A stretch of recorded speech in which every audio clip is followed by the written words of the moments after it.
plays in my heart, especially with some of the people that were mentors for me as a young official.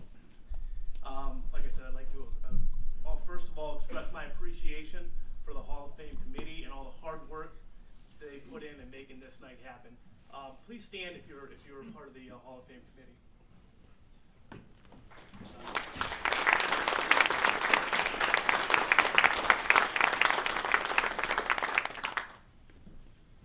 Okay, like I said, I could go on forever about the inductees and how they've influenced me, but we'll save that for another time.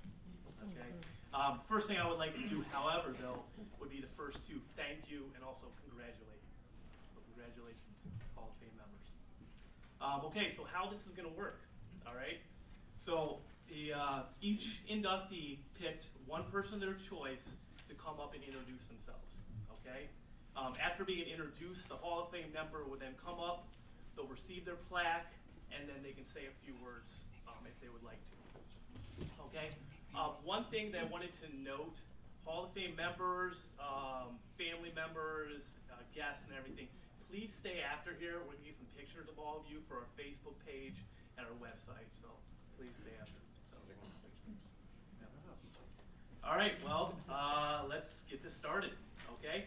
First up, introducing Denny Fultz is William Foltz.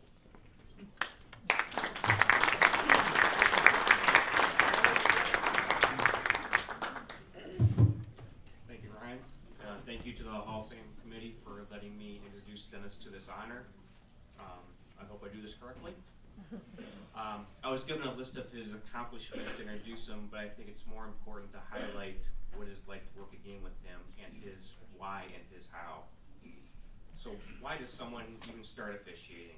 I suppose to a active 20-year-old back in the 1970s, it was an alluring way to make a little extra income. So if we do the math, as we probably have just heard earlier, this coming year will be his 50th year.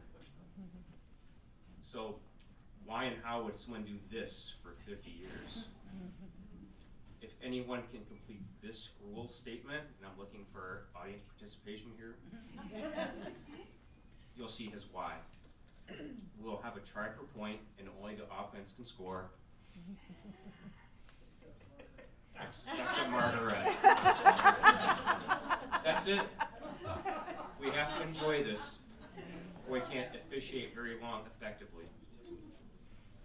When I think of how to enjoy this avocation and balancing and administering the game in a professional manner, I am proud that the first person I think of is Dennis, and of other officials express the same to me. He is that quintessential example. Some of you have heard some of his shenanigans. They have often told one person on their football crew the wrong shirt to wear to the game. He's been known to house a sub sandwich before basketball games.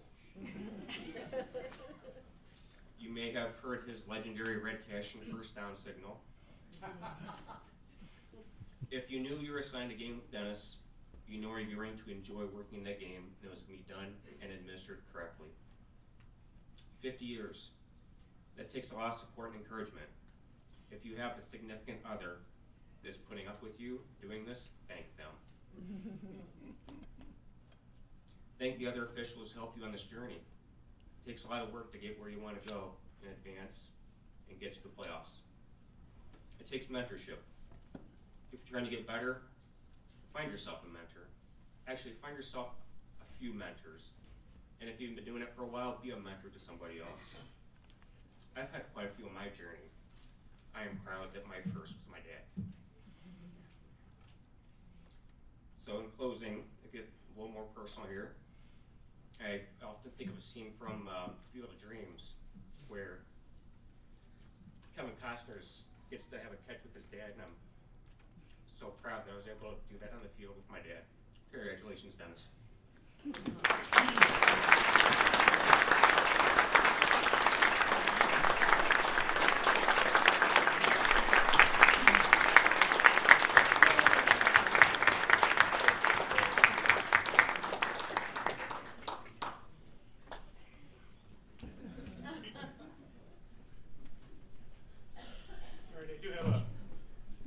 I do have a few things to say. It's not going to last all night.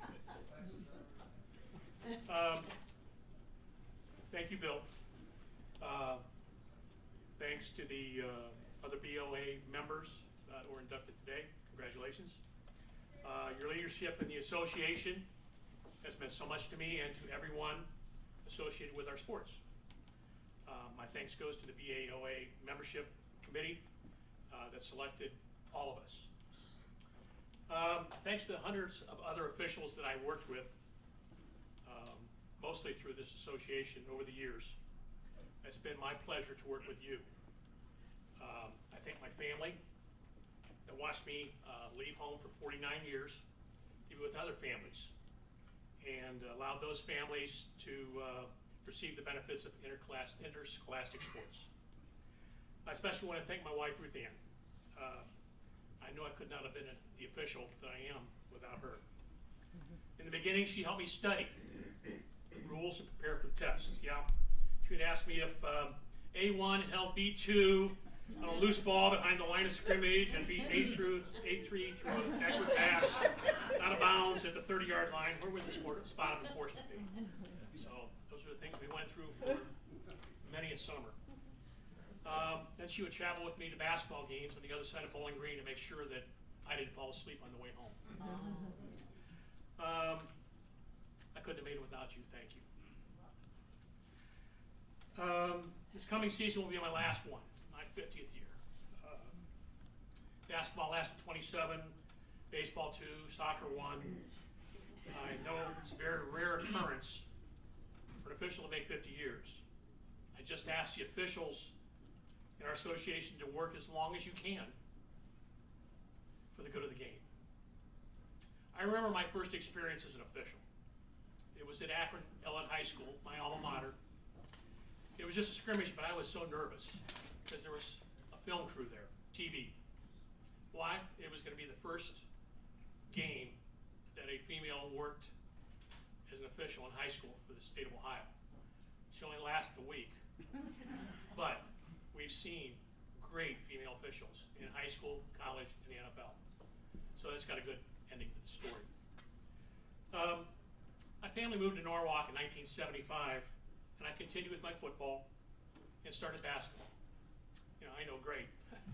Now I'm gone every weekend from August to March. And my wife and family put up with it. I did CYO games, youth games, junior high, high school. I didn't care. I was doing 5 to 7 games a week at the lower levels.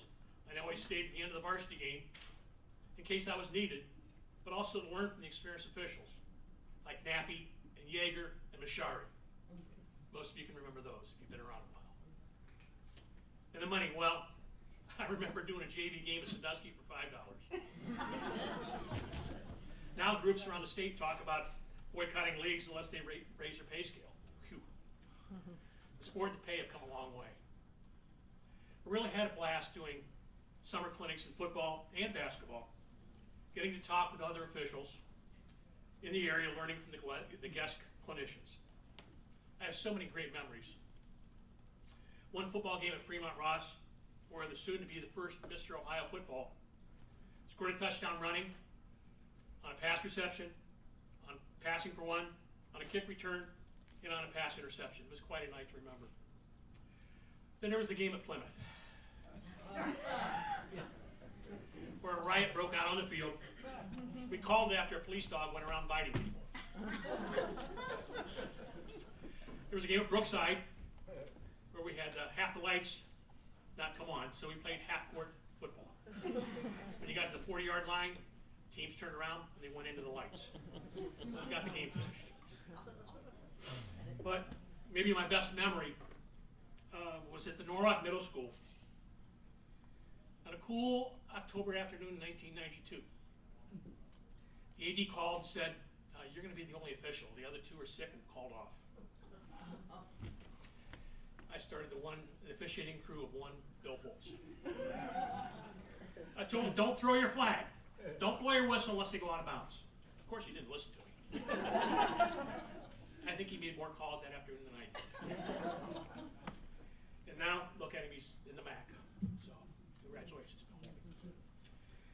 My daughter Lynn has seen her dad and brother officiate many games, could probably Talk about the best hockey goaltenders.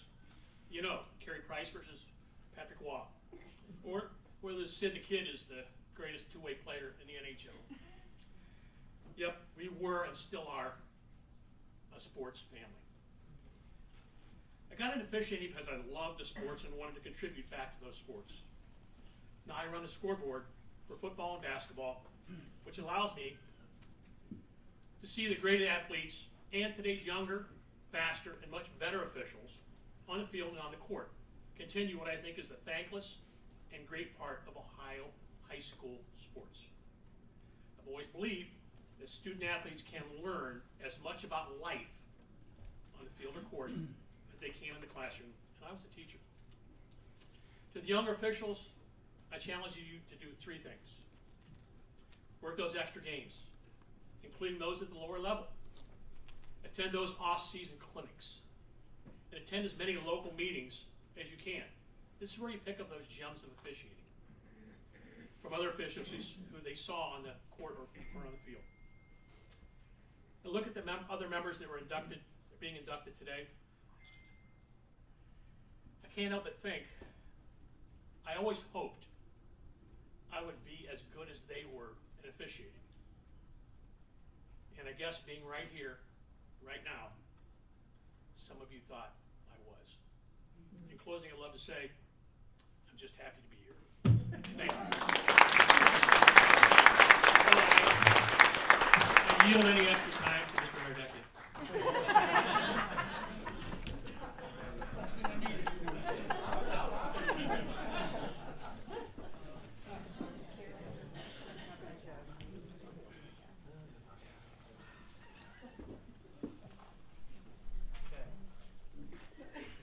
Thank you, Danny. Congratulations and well said. Next to introduce Larry Last, Brad Huntley.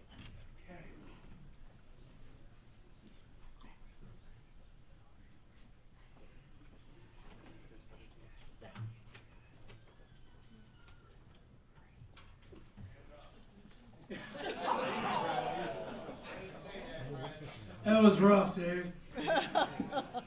So good evening. Again, I'm Brad Huntley, and I'm here tonight to introduce Larry Last, our second Bay Area Hall of Fame inductee. But before I do, I want to congratulate Don Nardecchia, Keith Newton, Denny Fultz, and Dan. Dan, I never got a chance to work with you. I worked with the other guys, but I heard you were very good. So congratulations. So I began to work on Larry's induction tonight. It occurred to me there was a very high probability that he's had a positive influence on most of you officials tonight. I know you probably, some of your people are thinking, how can he influence me? I didn't even know the guy. Well, I'll tell you, the answer is simple. If Larry wasn't directly involved helping you, he probably helped your mentor or your instructor or your observer in some way, both in football and in basketball. Whether it was working a junior high game or the biggest varsity contest in the state, he worked the big ones, Larry approached every game with a commitment to give the players, the coaches, and the fans the best officiated game possible. He had incredible rules knowledge. He was highly respected by the coaches. Sometimes they didn't like it, but he was highly respected. He was also the request of all the assigners. Larry had an extraordinary ability to make everybody he was working with better. He treated every official the same. No one was better than any other official, whether you were on the court or whether or not you were on the field. Larry was also the first one to admit when he made a mistake, but he was the best at forgetting about it. Because you know, too many officials focus on that and everything goes downhill from there. In addition to being a great official, Larry was also the co-founder of the North Coast Football Clinic. There's things posted up here. Bill Nahm was the other founder. So you could always, I mean, when you take a look at the clinic itself, it was designed for new officials, and it was designed also for seasoned officials. We talked about rules, mechanics, film review, even on-the-field observation and instruction were all the key attributes of the North Coast Football Clinic. The clinic started in 1994 at Clearview High School. There were 6 officials in attendance. In 1995, it moved to Firelands High School, and from 95 to 99, it grew from 34 to just 100, under 100 officials. the word was out. In 2000, Larry moved the clinic again to Oberlin College, where he arranged for NFL referee Ed Hockley to be the guest speaker. In 2003, Larry packed up the clinic luggage again. This time he moved it to the Cleveland Browns facility, where it was held to 2005. In the last year, the popularity of the clinic had grown to well over 150, in the last year 170 officials. Registration had to be closed. There were guest speakers and clinicians from the OHSA, the NFL, the Big Ten, the MAC, the GLIAC, and the OAC. And you could always tell when the clinic was just around the corner, because Larry's house would have clinic gifts, printed agendas, film cassette tapes all over the living room. They were stacked to the ceiling. But it was his love of the game and dedication to making everybody better which differentiated Larry. Without Larry Last, this would never have happened. When Larry resigned from football officiating in 2008, he had been an OHSAA football official for 30 years, basketball 25 years, and he'd also worked in the MIAC, a college official, and the OAC, and he also worked many playoff games in both sports. Today, Larry lives in Oshkosh, Wisconsin, that's way up north, with his wonderful wife Debbie, who's here tonight. He and Debbie have a son, Danny, who's here tonight, his daughter-in-law, Leanne, and 3 granddaughters that I guess they call the A-team, Amber, Addison, and Abby. Larry's also an experienced pilot. He has an ATP pilot rating, which stands for Airline Transport Pilot. It's the highest rating you can achieve as being a pilot. He's an experienced corporate pilot, but he also owns and flies his own airplane. So becoming a good official takes concentration and it takes focus. In closing, I want to share a little story about how Larry helped me with my focus. So I was working a JV game at Firelands High School with Larry and Bill Nam. And it was a rainy Saturday morning. I just started. Back then we wore white knickers and we wore black socks. And so when I arrived and I got out of my car, I was in shock because there were mud puddles everywhere. I mean, I knew I'd have my hands full keeping my knickers white. As we were getting ready to take the field, Larry and Bill called me over to discuss something that I thought's got to be important. So I ran over. As I got there, Bill slammed his shoe in the mud, and the mud puddle right in front of me, and I was on the receiving end of half that puddle. I was in disbelief. My knickers were now the same color as the mud puddle. I looked in shock, and Larry said, "Hey, look on the bright side. Now you don't have to focus on keeping your pants clean. You can focus on working the game." It's a lesson I never forgot. Folks, I am so very, very honored to introduce my great friend. He was my instructor and my mentor, a fellow official. He's also a fellow pilot, Larry Last.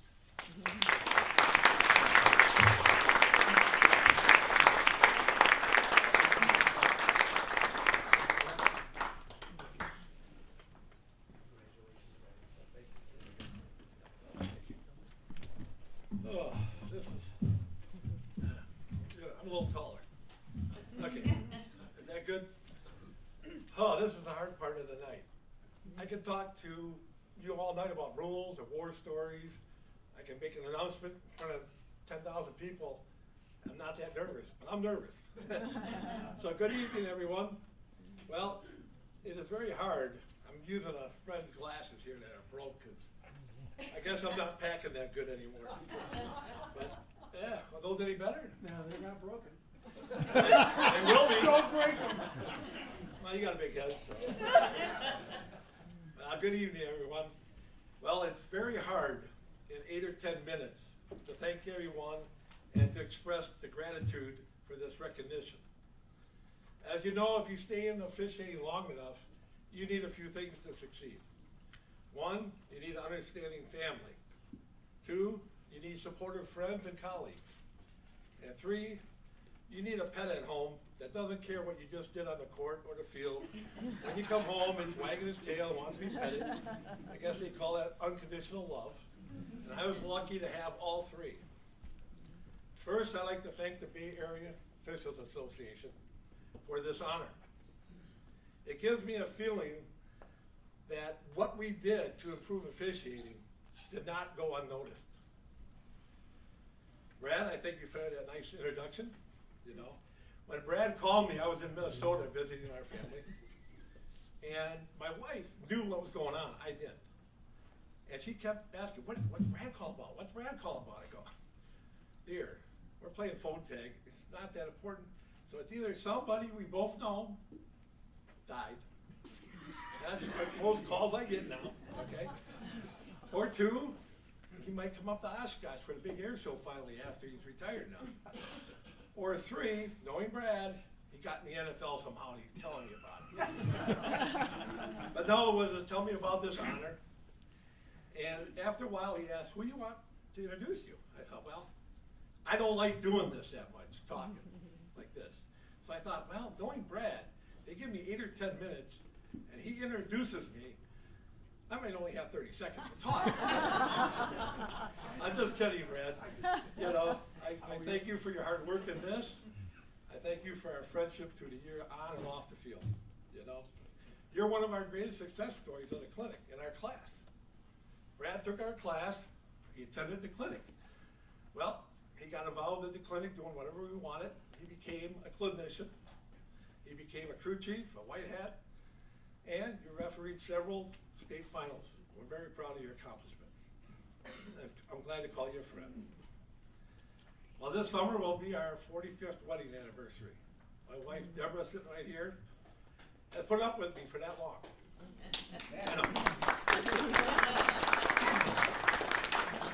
Being an official's wife cannot be easy.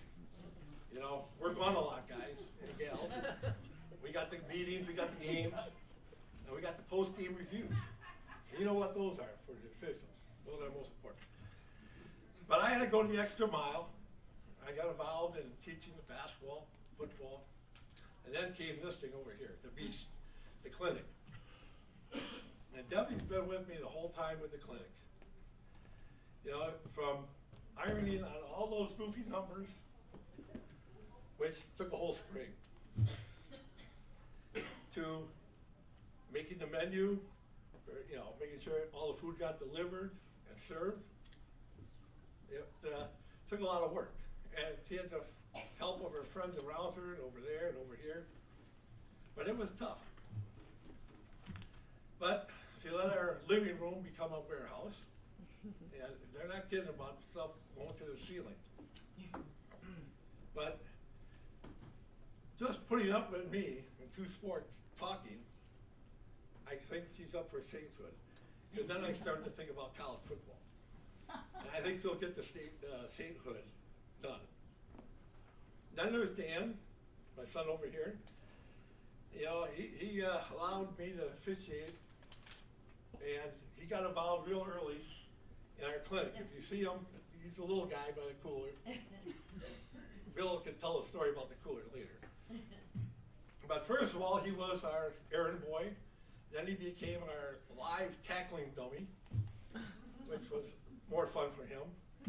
But what he liked the best when we got invited down to the state clinic to put on our presentations, he loved going to Hooters for lunch. I guess he liked the food. Yeah, I love it. Dan, thanks for allowing me to officiate this time together. And I'm proud that he's in his second year of basketball in Minneapolis. And, you know, with the shortage of officials, he's already done boys and varsity games and girls varsity.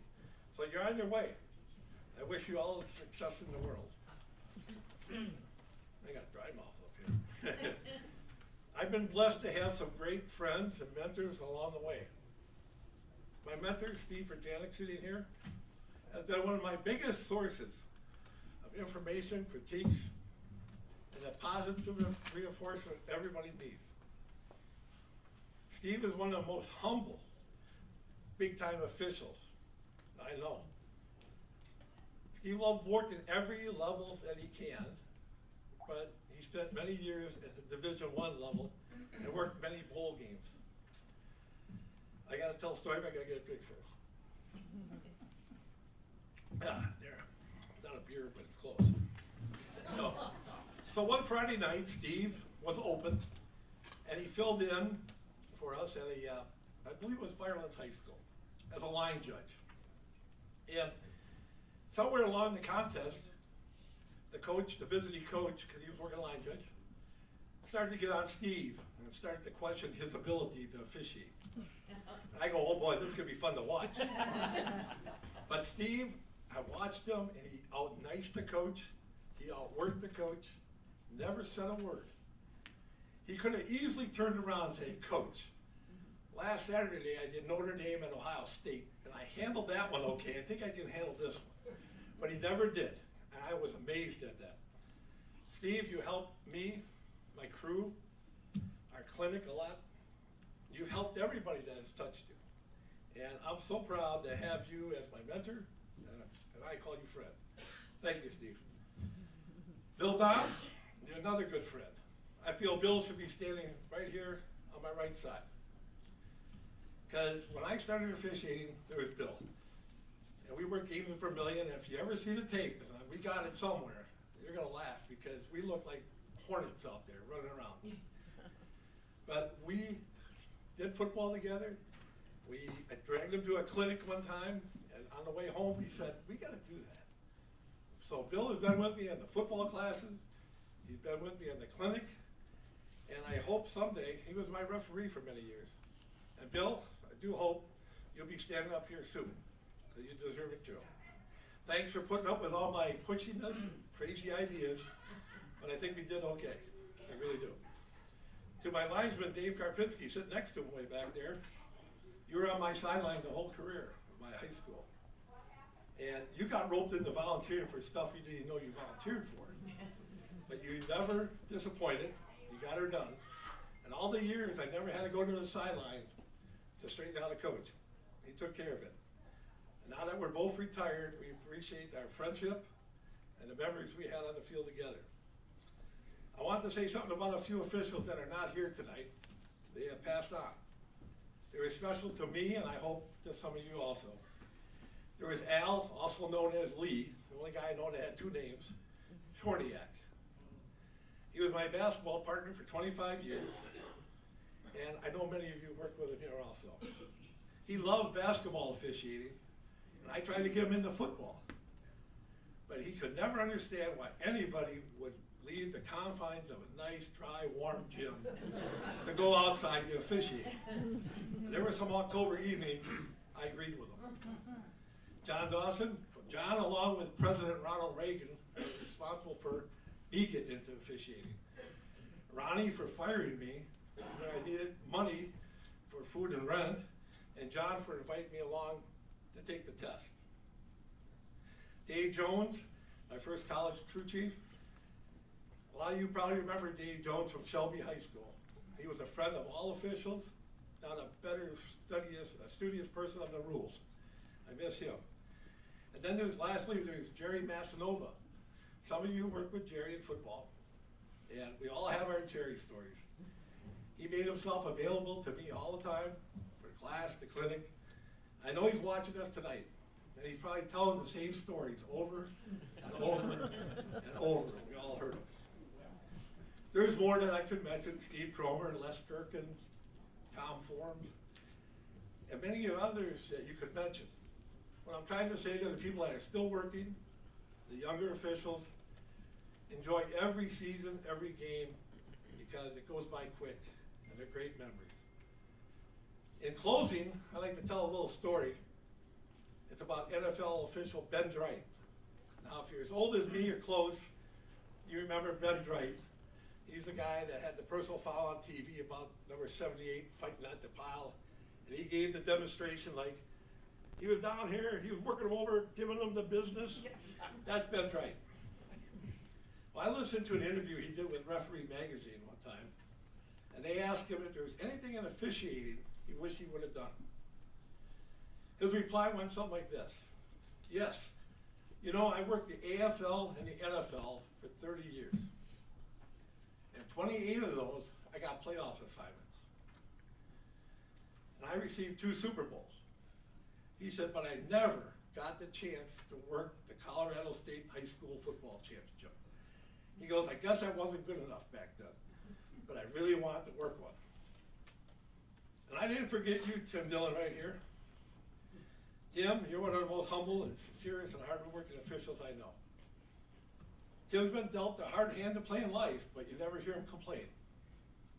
He still works 7th, 8th, 9th, freshman games, JV games, varsity games. Tim, like many of you other football officials here, get up on that Saturday morning after a Friday night game and nobody wants to get up. You know the feelings.